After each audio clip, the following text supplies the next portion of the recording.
성경 중에서 나훔이라고 하는 이 소선지서 12권 가운데서 7번째 책인데, 평생에 그 나훔이라고 하는 주제로 나훔의 말씀 가지고 이 설교를 듣는 경우의 수가 평생에 자기 인생에서 봤을 때 몇 번 정도 돌아올 것 같습니까?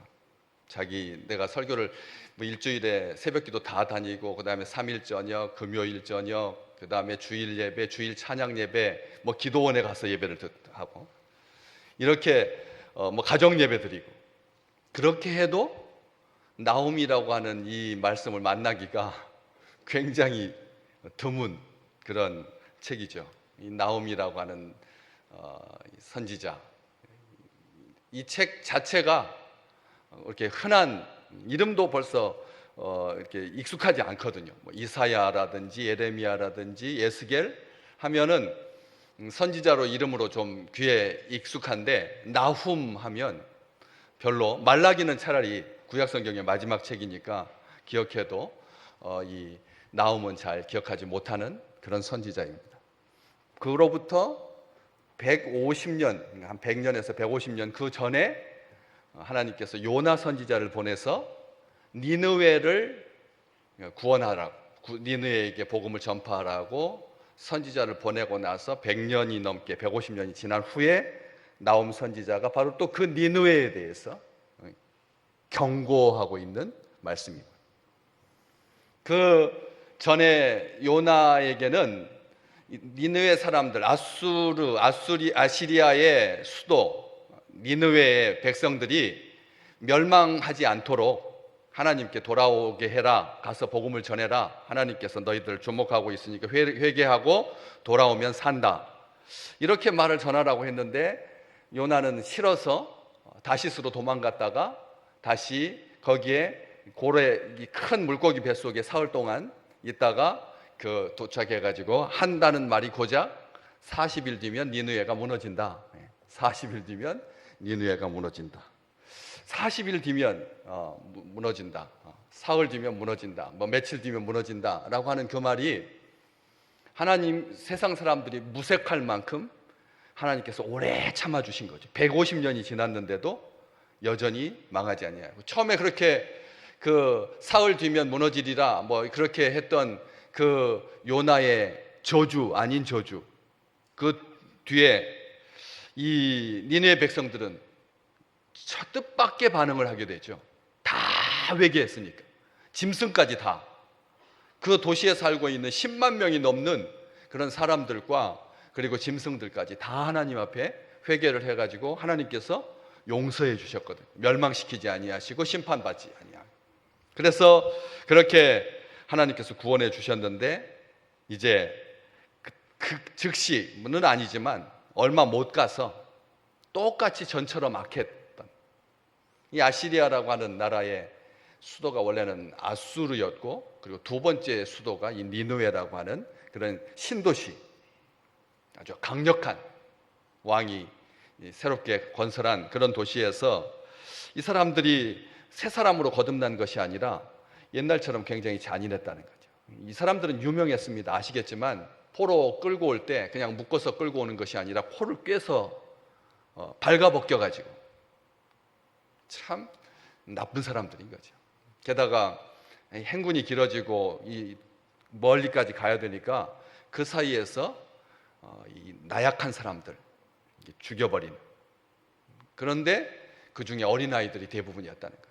어린아이들 삑삑 울어대고, 그러니까 짜증나가지고 돌에다 매쳐서 죽이는 그런 사람들이 이 아시리아 사람들이었거든. 우리가 생각해도 이 사람들은 하나님 앞에 벌 받아야 할 그런 사람들인데, 주전 20세기 오랜 역사를 지닌 민족인 거죠. 지금 이 선지자가 선포할 때는 주전 한 7세기 정도 되니까 무려 1500년 가까이를, 1400년, 1500년 가까이를, 아주 처음에는 그렇게 왕성한 나라는 아니었지만 유프라테스 강과 이 티그리스 강 이 유역을 끼고 있는 지금의 이라크의 모술 지역, 그렇게 오랜 역사, 아주 유서가 깊은 그런 나라였는데, 요 때는 전성기를 약간 지난 전성기를 약간 지난 상태였지만 어쨌든 최강대국이었습니다. 최강대국이었는데 그렇게 이 사람들이 강했던 거죠. 그래서 이 사람들에 의해서 벌써 북이스라엘은 이미 멸망하고 없고, 이 나훔 선지자가 말씀을 선포할 때는 북이스라엘은 다 멸망하고 난 다음이고, 그리고 그 다 멸망하고도 100년 가까운 시간을 이 남유다 사람들을 괴롭히고 있는 그런 나라가 아시리아였습니다. 그리고 그 아시리아의 지배를 당하면서 그 괴로움을 당하고 있으면서 그 이전에 벌써 이미 3장에 보면 노아몬이라고 하는 도시가 멸망한 것이 기록이 남아 있거든요. 이 나훔 3장에 보면 노아몬이라고 하는 도시, 어디냐면 이집트의 도시입니다. 애굽의 도시인데 노아몬도 아주 유명한 도시였는데 이 아시리아에 의해서 철저하게 파괴돼 가지고 지금은 이름도 우리가 기억을 못 하잖아요. 대제국의 그런 큰 유서 깊은 도시였는데도 불구하고 이미 멸망한 그런 상태에 있었는데, 바로 그런 때 나훔이라고 하는 사람, 엘고스 사람 나훔의 묵시의 글이다, 이렇게 시작을 하고 있거든요. 나훔 1장 1절은 그렇게 시작하잖아요. 이 엘고스 사람이다. 나훔에 대한 정보는 이게 답니다. 없습니다. 이 사람이 제사장 가문인지, 도대체 어떻게 선지자가 되었는지, 하나님께서 그를 어떻게 만나 주셨는지, 어떻게 말하라고 했는지 아무런 정보가 없고 딱 하나, 엘고스 사람이다. 이 엘고스라고 하는 말이 하나님의 압제, 하나님의 이 압박, 엘고스라고 하는 말 자체가, 이 도시 자체가 하나님께서 굉장히 압제하는, 압박하는 그런 아주 강한 말이거든요. 그런 도시의 출신인 이 나훔이 아시리아라고 하는 나라에 대해서, 그 중에서 수도 니느웨에 대해서 경고를 하고 있는데, 묵시의 글이다라고 합니다. 묵시의 글. 묵시라고 하는 말은 우리가 해석하기 어렵다라고 하는 하늘의 언어로 쓰여져 있어서 시대마다 번역도 다르고 그럴 것 같은데, 묵시라고 하지 아니하고 묵시의 글이다라고 하는 것은 이제는 이 심판이 확실하다라고 하는 뜻입니다. 심판이 글이니까 그냥 엘고스 사람 나훔의 묵시다 그랬으면 좀 유대 민족주의자, 아수르에 대해서 아주 적대감을 가진 한 사람이 나와가지고 아주 서슬퍼런, 입에도 담기 어려운 그런 니느웨의 멸망에 대해서 주저리 떠들었구나, 이렇게 생각하기 쉬운데, 글이라고 딱 돼 있으니까 이게 지나가고 마는 그런 한풀이가 아니라는, 확정되어 있는 심판이다라고 하는 것이죠. 얼마나 엄중한 경고인지 몇 구절만 살펴보면, 오늘 본문 말씀 8절에도, 오늘 본문 말씀 속에도 포함되어 있지 않습니까? 그가 범람하는 물로 그곳을 진멸하시고 자기 대적들을 흑암으로 쫓아내실 거다, 이렇게 기록되어 있고, 그 다음 절 곧바로 이어서 보시면 그가 온전히 멸하실 거다. 그리고 12절 한 1장만 보셔도 이 아시리아 니느웨에 대해서 얼마나 엄중하게 경고하고 있는지 잘 볼 수가 있는 거죠. 12절 말씀, 반드시 멸절을 당하리니 그가 없어지리라. 이렇게 서슬퍼렇게 경고의 묵시의 글을 남기고 있습니다. 나훔은 자기가 만난 하나님, 하나님 체험이라든지 이런 말 하나도 없습니다. 딱 하나님께서 니느웨 백성들을 향해서 선언하고 계시는 그 멸망에 대해서만 집중하고 있어서 선지서 중에서도 굉장히 본문에만, 하나님의 말씀에만 충실한 그런 선지자라고 하는 것을 알 수가 있는데, 당시 아시리아는 최고의 패권을 차지하고 있는, 세계에서 가장 강력한, 니느웨는 그 중에서 세상의 중심이었습니다. 절대 강자였습니다. 모든 것이 니느웨로 통했습니다. 니느웨면 다였습니다. 니느웨면 오케이였습니다. 그런데 하나님께서 말씀하시죠. 오늘 본문 말씀 뒤쪽에 14절 말씀에 메시지 성경으로 보면, 너는 끝났다, 너는 아니다, 너는 끝났다, 너는 아니다, 나는 지금 너의 무덤을 파는 중이다. 비석이 없는 너의 무덤을. 이 니느웨에 대해서 하나님께서 하신 말씀을 잘 들어보십시오. 이제 너는 없는 거나 마찬가지다. 아니, 그보다 못하다. 성경에 이렇게 번역되어 있습니다. 하나님께서 지금 최고의 정점보다는 약간 이제 시간이 흘러서 아시겠지만 이 예언이 선포된 다음에 한 70년도 못 되어서 BC 612년경에 이 니느웨는 이 지구상에서 싹 없어지고 맙니다. 선지자의 나홈의 경고의 묵시가 선포된 지 얼마 못 가서 없어지고 메대와 파사가 페르시아의 역사가 그 이후로 이제 인류의 역사 가운데서 등장하게 되는데, 그런 메대와 파사에 의해서 소멸되고 말죠. 없어져 버립니다. 그렇기 때문에 이때는 그렇지만 니느웨는 제일 왕성한 시대를 살고 있었습니다. 강력한 시대였습니다. 자기들이 다라고 생각했습니다. 근데 하나님 뭐라고 말씀하신다고요? 너희는 아니다. 다가 아니다. 차라리 그보다 못하다. 이렇게 말씀을 하고 계시다는 거죠. 주전 7세기 이 예언의 말씀이 선포될 당시 아수르에 의해서 세상 모든 나라들은 공포에 전율하고 있었습니다. 지금 어떠십니까? 이 시대가 덴마크도 있고 노르웨이도 있고 작지만 강소국도 있고 이스라엘도 있고 해서 강대국의 그 틈바구니 속에서 생존하고 있고 강소국이라고 하는 말을 들으면서 굉장히 잘 살고 있고 행복하게 살고 있습니다. 그런데 이 강대국들 전횡을 보는 거죠. 전횡을 보는 겁니다. 러시아가 우크라이나를 침공하고 중국이 대만을 지금 위협하고 있고, 우리가 생각할 때 자기 핏줄끼리 싸우는 거니까 같은 혈연끼리 싸우는 거니까 그럴 수도 있겠다. 우리도 이미 6.25 때 우리 형제들끼리 싸워본 경험이 있어서 그런 거야 이렇게 생각하기 쉬운데, 지금도 여전히 힘의 논리가 작용하고 있고, 그리고 압제하고 압박하고 공포와 전율에 떨게 하고 아이들을 맺히고 요양원에 폭격을 가하고 쇼핑센터에 쇼핑몰에다가 이 미사일을 발사해가지고 수십 명이 죽고, 점령한 지역에마다 수십 명의 사람들을 한꺼번에 매장해가지고 거기에서 금부치들은 다 빼가고 하는 이런 모습들을 우리가 보고 있지 않습니까? 그들의 질주는 멈추지 않았습니다. 아무도 그들을 막지 못했습니다. 그들이 하면 되었습니다. 그들 마음대로 했습니다.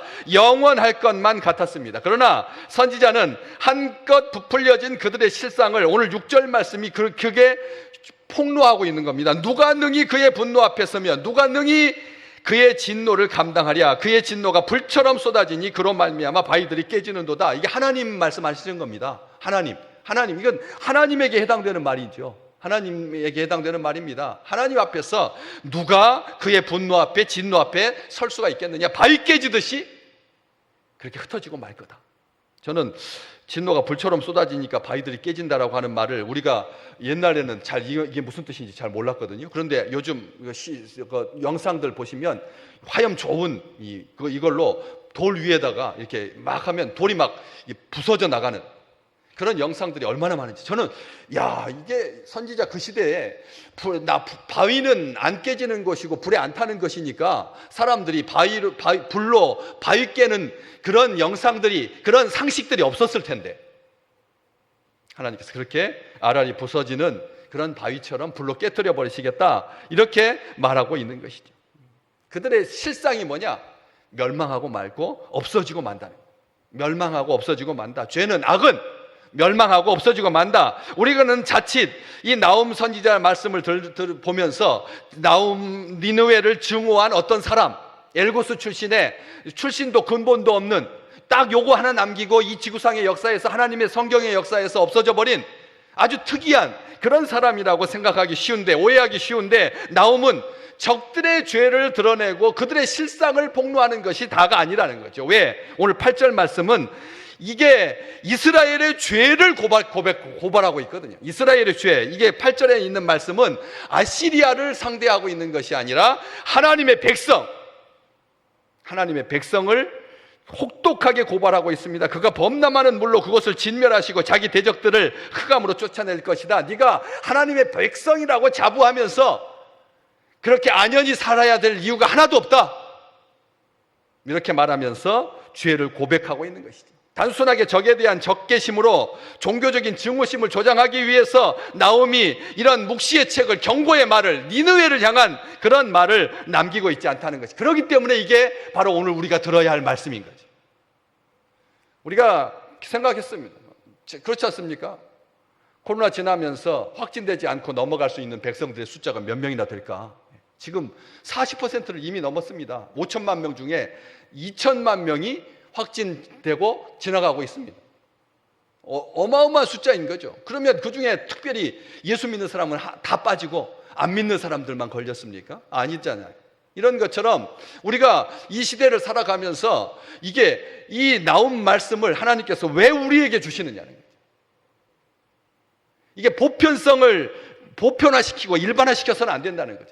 악을 진멸하고, 그 악을 진멸하는 것에서는 하나님의 백성들이 저지르는 죄에 대해서도 하나님께서 분명하게 짚고 넘어가요. 하나님께서 심판하시고 하나님께서 거룩하게 하시는 거죠. 그래서 이 사악하고 불경한 나라의 소나기에서 악과 고통스러운 압제 속에 사로잡혀 있는 세상에 있는 백성들, 하나님께서 택한 사람들, 하나님께서 사랑하시는 사람들에 대해서 말하고 있기 때문에 그렇은 것입니다. 나중에 2장으로 넘어가면 이 아시리아가 사자처럼 무섭고 동시에 큰 유혹의 힘을 지닌 존재로 지금은 한창 용성한다고 할지라도 주님께서 기필코 마지막 때에 승리하실 것이다, 이 내용으로 끝나고 있습니다. 하나님의 심판에 대해서 2장에 보시면 4가지로 하나님께서 이 니느웨를 심판하고 계시는 모습을 잘 기록하고 있습니다. 그래서 나중에 메대와 바벨론의 연합군에 의해서 멸망하고 바벨론의 시대가 페르시아의 시대, 메대, 파사, 바벨론으로 이어지는 그런 세계의 역사를 우리가 알고 있는 것이죠. 나홈은 그런 의미에서 이름이 뜻이 도대체 뭘까 생각을 해보게 됩니다. 나홈이라고 하는 이 선지자의 이름 뜻이 뭡니까? 위로라고 하는 말이거든요. 위로라고 하는 말입니다. 사람에게 쓸 때는 위로받는 것이 되는 거죠. 그렇지만 하나님에게 사용될 때는 위로하시는 하나님이 되시는 거죠. 사람은 위로받아야만 하는 존재라는 거죠. 나홈은 이름이 위로라고 하는 뜻인데 특별하게 예수님의 사역과 굉장히 연관이 깊은 이름입니다. 왜냐하면 가버나움, 거기에 이 뜻이 무슨 뜻이냐면 나훔의 마을이라는 뜻이거든요. 가버나움이라고 하는 것이, 그 마을이 우리 주님께서 제일 오래도록 사역하셨던, 우리 주님께서 가난하고 연약한 자들이 살고 있었던 그 땅에서 사역하셨던, 가버나움은 그럼 무슨 뜻이겠습니까? 위로의 마을이라는 뜻입니다. 위로하는 마을이라는 뜻입니다. 이렇게 연관성이 깊은 마을, 우리가 생각하는 위로의 개념은 어떤 걸까요? 우리가 생각하는 위로는 슬픈 일 당했을 때, 고통받았을 때 옆에서 서서 말로 위로해 주는 것, 물질로 위로해 주는 것, 행동으로 위로해 주는 것, 이 정도가 고작일 것입니다. 해서 위로라고 하는 말은 연약해 보입니다. 이 세상에 하나님, 왜 나홈 선지자가 이 위로의 말씀을 오늘 우리에게 주십니까? 적이 온전하게 회파되어서 니느웨가 지금은 최강성 대국이지만, 그러나 그 나라가 이 세상에서 아예 흔적도 없이 소멸되고 말 것이다 라고 하는 것이 이스라엘 백성들에게는 완전한 위로이죠. 안 그렇습니까? 하나님의 심판은 하나님의 백성들에게는 위로인 겁니다. 그런데 그 위로라고 하는 개념이, 하나님 그렇다면 아예 처음부터 이런 나쁜 사람들한테 시달리지 않도록 좀 띄어가지고 태평양 한가운데 우리나라를 딱 두시든지, 왜 옆에 일본도 있고 중국도 있고 러시아도 있고 북한까지 있어가지고 이렇게 우리가 곤혹스럽습니까? 이 위로라고 하는 말이 하나님 앞에 감사가 나오기보다는, 하나님 차라리 위로받지 않을 상태에서 우리와 함께 계시고 우리에게 힘주시고 우리가 승리하고 우리를 보호하시고 우리와 동행하시고 승리와 기쁨과 감격이 있는 하나님이 좋지, 위로자 되시는 하나님, 나홈 선지자를 보내서 이 엘고스 사람 나홈을 통해서 니느웨 사람들을 경고하시는 것이 탐탁지 않다는 것이죠. 그런데 성경에서 위로가 하나님께 쓰였을 때 주로 다 위로로 번역되는 게 아닙니다. 이 단어가, 위로하시는 하나님이라고 하는 단어가 하나님께 쓰이면 후회, 한탄, 이라고 하는 말로 번역이 가능하다는 거예요. 무조건 번역이 그렇게 번역해서 한다는 말이 아니라 위로라고 하는 이 단어가 하나님께 사용되면 후회와 한탄이라고 하는 말로 쓰이는데, 대표적인 예가 노아의 홍수 때 하나님께서 하셨던 말씀, 창세기 6장 6절과 7절 말씀. 땅 위에 사람 지으셨음을 한탄하사 마음에 근심하시고, 하나님께서 여기에 한탄, 또 7절에도 이는 내가 그것들을 지었음을 한탄함이니라 하시니라. 하나님께서 사람 지으시고 홍수로 멸망시키려고 할 때 하나님께 마음에 들었던 그 마음, 한탄, 우리 성경에는 한탄으로 번역되어 있는데 새 번역 성경에 보시면 후회라고 번역되어 있습니다. 후회라고 하는 말이, 그래서 이 한탄과 후회로도 번역이 가능하다는 거죠. 하나님의 위로하심은 한탄과 후회로 가능한데, 이 말이 과연 이런 뜻이 어떤 이제 현대말로 해석을 해드리면, 하나님께서 머리를 막 쥐어뜯으시면서 요즘 뭐 우병우 변호사 하는 것처럼 막 뜯으시면서 내가 정말 사람을 괜히 만들었다. 하나님이 후회하신다라고 하는 말이, 한탄하신다라고 하는 말이 막 머리를 쥐어뜯으면서 실수다, 실패다, 후회 막심하다, 그런 의미였을 거냐는 거죠. 우리 하나님께서는 후회함이 없으시다. 로마서 11장 29절 같이 읽어볼까요? 자막.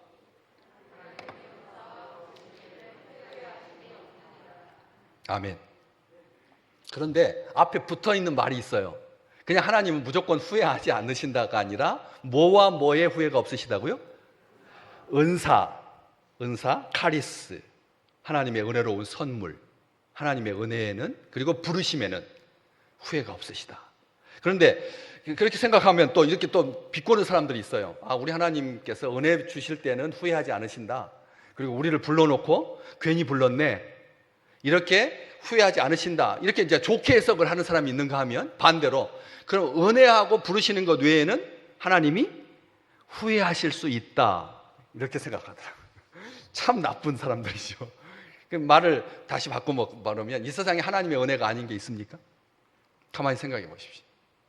이 니느웨 백성도 100년이 넘는 기간 동안 그 악행을 반복했는데, 오히려 더 그 조상들보다 더 잔악하게 사람들을 돌로 맺혀 죽였는데, 임산부들의 배를 가르고, 여러분 말로 입으로 담을 수 없는 더러운 짓을, 추악한 짓을 저지른 그런 백성들인데도 하나님께서 돌아오기를 기다리시는 마음으로, 선지자를, 이 니느웨가 도대체 뭐라고 요나 보내시고 나움 통해서 경고하시고, 두 선지자를 하나님께서 왜 보내셨는데, 이게 뭔데요? 하나님의 적대감입니까? 하나님의 은혜이신 거죠. 하나님께서 그들 중에 돌아올 자를 지금도 부르고 계시고, 지금도 끊임없이 이 지구촌에 타종교에서 뭐 이방의 사악한 종교, 우상숭배, 기복신앙, 샤머니즘, 이런 개인 자기를 우상시하는 그런 사람들을 하나님께서 자기 인생의 주인이 아니다라고 하는 것을 깨우쳐 주셔서 참되신 주인 앞으로 하나님께서 지금도 불러주고 계시는데, 지금도 하나님께서 예수 믿고 돌아오는 역사가 그렇게 나타날 수 있도록 하나님께서, 그러니까 이 지구상에 존재하는 모든 시간과 공간 속에서 하나님의 은혜와 부르심으로부터 자유로운, 상관없는 지역은 시간 없다는 것이죠. 그렇기 때문에 하나님은 후회하심이 없으신데, 여기에서 이 한탄 후회라고 하는 그 말, 슬퍼하셨다라고 하는 1차적인 해석으로 하나님을 너무 모르는 거예요. 하나님의 그 깊으신 사랑을. 왜냐하면 이 속에는 슬퍼하신다라고 하는 뜻이 내재되어 있기 때문에 그렇습니다. 앞에 오늘 좀 더 볼까요? 3절 말씀, 우리 오늘 본문 말씀 아니지만 위쪽에 2절 말씀 볼까요? 여호와는 질투하시며 보복하시는 하나님이시다. 여호와는 보복하시며 진노하시되 자기를 거스르는 자에게 여호와는 보복하시며 자기를 대적하는 자에게 진노를 품으시며, 온통 우리 하나님 어때요? 진노하고 보복하시는 하나님. 우리 하나님 역시 구약 성경의 하나님은 화내신 하나님이시고, 분노하시고 보복하시고 질투하신다. 그런데 이 질투하시는 하나님, 진노하고 보복하시는 하나님, 그 하나님 본질이 뭐죠? 어떤 하나님이신 겁니다. 오늘 7절 말씀이 이게 하나님의 본심인 거죠. 오늘 이번 한 주간 동안 이 말씀으로 하나님 사랑하고 하나님 앞에 나아가시기를 주의 이름으로 축복합니다. 같이 읽어볼까요? 7절. 여호와는 선하시며 환난 날에 산성이시라. 그는 자기에게 피하는 자들을 아시느니라. 아멘. 자기에게 피하는 사람들을 아신다라고 하는 말은 모른 채 하지 않으신다. 자기에게 피하는 자를 하나님께서 모른 채 하지 않으신다. 그렇기 때문에 앞에 이 진노하시고 복수하시고 질투하신다라고 하는 말은 사랑하시기 때문에 그러시는 거예요. 자기 백성을 사랑하시기 때문에, 공의와 정의로 이 세상을 다스리시기 때문에 세상의 백성들이 압제를 당하는 것에 대해서 하나님께서 견딜 수 없어서 질투하시고, 사랑의 감정이죠. 질투라고 하는 것은 극한 사랑의 감정입니다.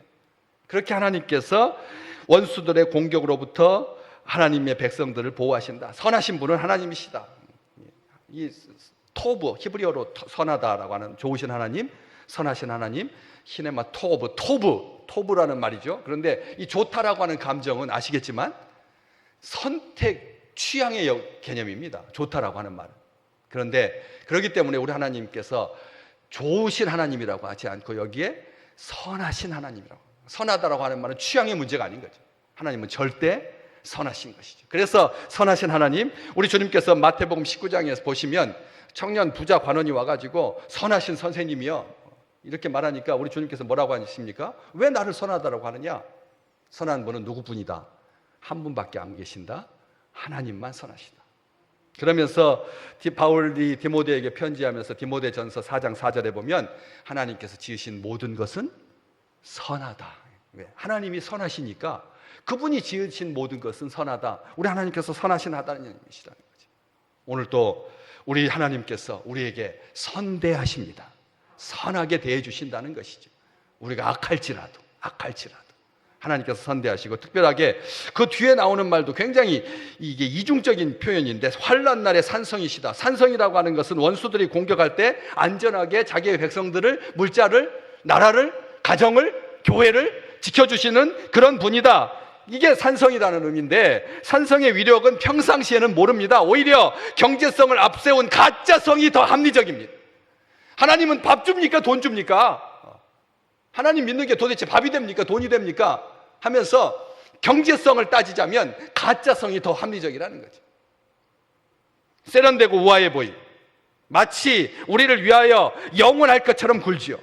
하나님 아닌 것들이 자기가 하나님처럼 그렇게 군다는 것입니다. 막상 그렇지만 전시가 되면 모른 채 하고 발뺌하고 무너져서 보호하지도 못하고 허망하게 되는 것이 가짜 산성이죠. 가짜성인 거죠. 산성은 언제 위력을 발휘합니까? 견고한 성은 전시에 그 성의 가치를 보여줍니다. 평상시에는 아무도 하나님께서 우리의 산성이 되신다라고 하는 것에 은혜 받지 못해요. 하나님께서 우리의 산성이 되신다라고 하는 것을 의식하지도 못해요. 그런데 언제 깨닫게 되느냐?